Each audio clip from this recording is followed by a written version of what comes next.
Good evening. The word of the day is grip. Many years ago, my grandfather liked to go do some fishing that he called graveling.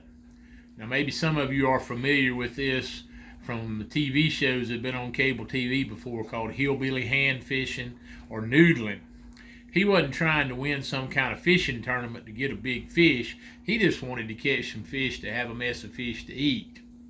But there was two things he was concerned about when he was out doing this graveling. If you don't understand how you do it, let me explain that first so you'll understand these things he was concerned about. He would get down in the creeks and streams around here and start feeling around up under the bank and find a hole. When he finds a hole with a fish in it, there's usually two ways for the fish, one to come in and one to go out.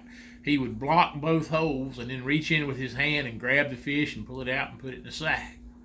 That was fine as long as you find a fish, but sometimes you'd find a snapping turtle. If a snapping turtle bites you, it won't let go until you either cut his jaws apart or pry him apart. Or the old folks used to say it had to thunder before it let go.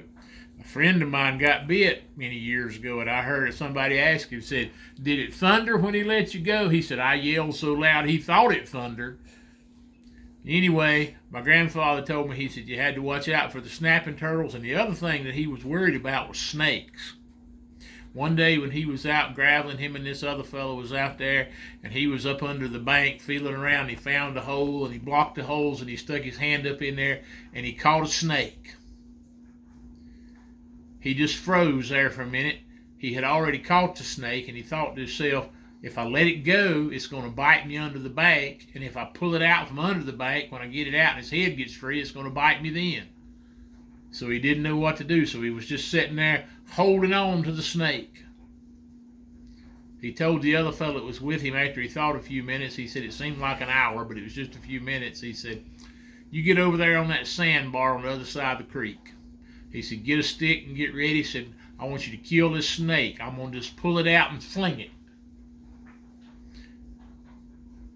He got ready, got set. The guy got the stick. He jerked the snake out of the hole, tossed it over on the sandbar. The other fellow looked at it and started laughing. Made my granddaddy mad. He said, why are you laughing? He said, that thing could have bit me. He said, come here and look at this snake. He said, this is not going to bite anybody. While my grandfather was holding it under the bank, he had gripped it so hard he had squeezed it in two.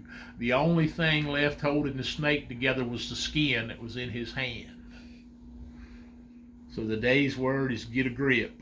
If you're in a situation where you don't know what you want to need to do, get a grip on the situation, get a plan and carry it out. And hopefully at the end, you'll get the laugh. Have a great day. And